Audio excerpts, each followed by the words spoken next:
Olá! Hoje é quarta-feira e vamos para mais um devocional. A leitura de hoje é em João capítulo 2 e vamos ler do versículo 1 ao versículo 12. Então vem comigo e acompanhe nessa leitura. 2 dias depois houve um casamento no povoado de Caná, na região da Galileia, e a mãe de Jesus estava ali. Jesus e os seus discípulos também tinham sido convidados para o casamento. E quando acabou o vinho, a mãe de Jesus lhe disse: "O vinho acabou." E Jesus respondeu: "Não é preciso que a senhora diga o que eu devo fazer. Ainda não chegou a minha hora." Então ela disse aos empregados: "Façam o que ele mandar." Ali perto estavam 6 potes de pedra. Em cada um cabiam entre 80 e 120 litros de água.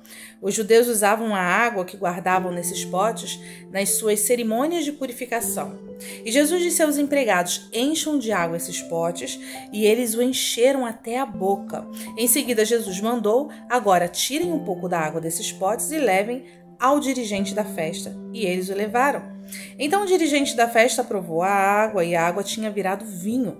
Ele não sabia de onde tinha vindo aquele vinho, mas os empregados sabiam, e por isso ele chamou o noivo e disse: "Todos costumam servir primeiro o vinho bom, e depois que os convidados já beberam muito, servem o vinho comum. Mas você guardou até agora o melhor vinho." Jesus fez esse seu primeiro milagre em Caná da Galileia. Assim ele revelou a sua natureza divina, e os seus discípulos creram nele. E depois disso, Jesus, a sua mãe, os seus irmãos e os seus discípulos foram para a cidade de Cafarnaum e ficaram alguns dias ali. Aleluia! Jesus queria que as pessoas olhassem além dos milagres. Ele queria que as pessoas percebessem o significado de cada milagre, porque os sinais de Jesus apontavam para ele mesmo, lançava luz sobre a sua pessoa e a sua obra. Quando Jesus aceita o convite para o casamento, o que ele está nos mostrando é que na agenda dele há espaço para celebrar as alegrias da vida. Proibir o casamento é a doutrina do anticristo e não de Cristo. O casamento é uma instituição divina e uma fonte de felicidade, tanto para o homem quanto para a mulher. Jesus foi a essa festa com seus discípulos em Caná da Galileia, mostrando que ele aprova as alegrias sãs e santifica o casamento, bem como nossas relações sociais. Ele celebra conosco as nossas alegrias. Lá em Apocalipse 19, fala que Jesus é o noivo e a igreja é a sua noiva. O ministério terreno de Jesus começou com um casamento, e a história humana terminará também com o casamento. No final da história humana, o povo de Deus celebrará as bodas do Cordeiro. A gente vai ver lá em Apocalipse, no capítulo 19, no verso 9. Jesus estava presente naquele matrimônio, e quando a escassez chegou, ele estava ali para fazer um milagre. Quando a falta de recursos chega, quando Jesus é o convidado da família, até a água vira vinho. Você pode não saber de onde virá a provisão, os olhos humanos pode parecer que não tem jeito, de onde vai vir, mas quando Jesus está na casa, a água vira vinho, a água vira azeite, e até as pedras, se ele quiser, ele pode transformar em pão, porque ele pode fazer qualquer coisa. A segunda coisa que nós aprendemos com Jesus é que mesmo quando ele está presente, pode faltar alegria no casamento. O vinho no casamento simbolizava alegria. Um crente verdadeiro, ele vai enfrentar lutas, dissabores, tristezas e decepções. Os filhos de Deus também lidam com doenças, pobrezas, escassez. Mesmo quando Jesus está conosco, somos provados para sermos aprovados. É comum as pessoas perguntarem sobre o teor alcoólico do vinho que Jesus proveu ali. E vale lembrar que a maioria das prescrições rabínicas determinava 3 partes de água para 1 parte de vinho. Outras prescrições indicavam até 7 partes de água para cada 1 parte de vinho. John Charles Hiller diz: "Feliz é aquele que pode usar sua liberdade cristã sem dela abusar." Bem, no Oriente, a hospitalidade é um dever sagrado. Qualquer falta de provisão numa festa de casamento era vista como um constrangimento enorme e uma profunda humilhação para a família.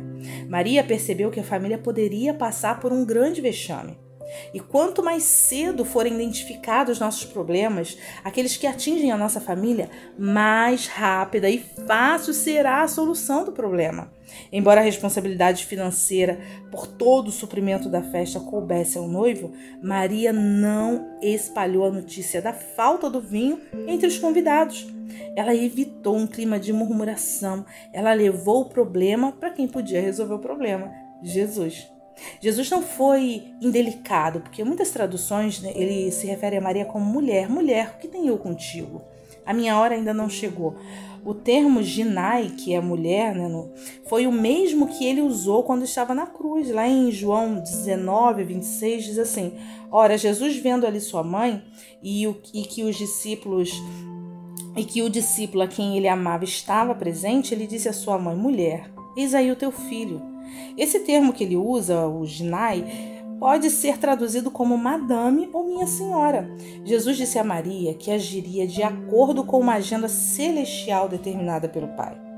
Não era pressionado pela circunstância nem pelas pessoas, mesmo que fossem as mais chegadas. Bem,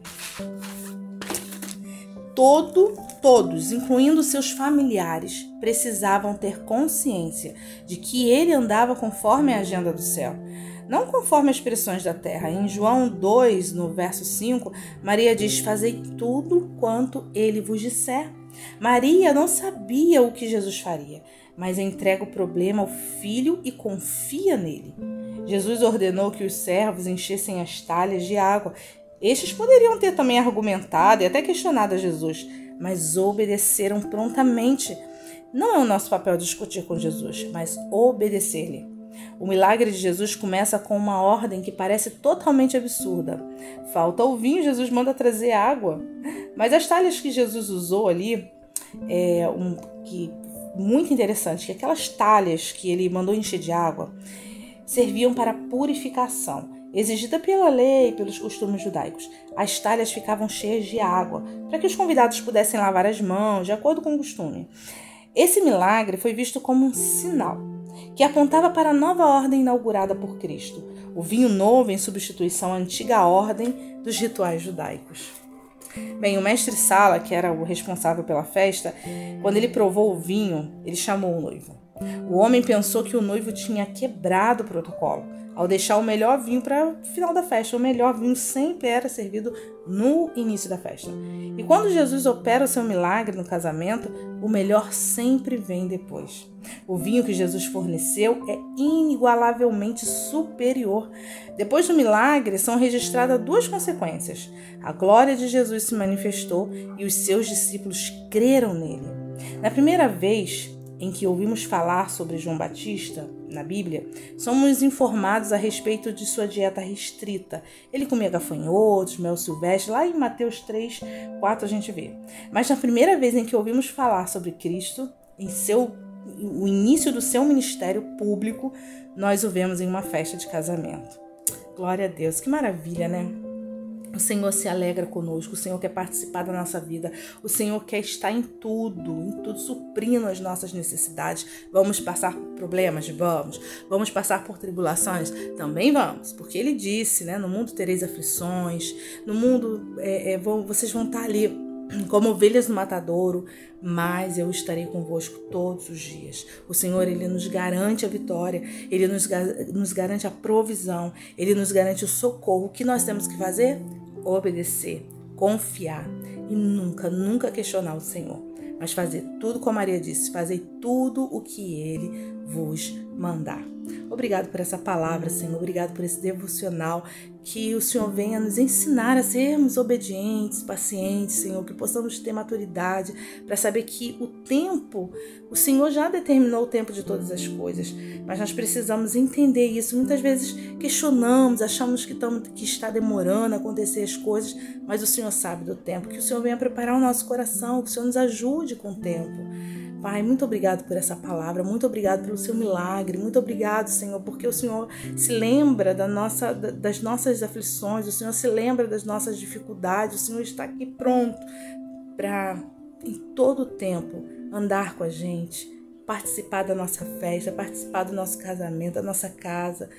Oh, Senhor, muito obrigado, Senhor. Nós te honramos, nós te adoramos e te agradecemos pela tua misericórdia, pelo teu perdão e pela tua provisão. Em nome de Jesus. Amém.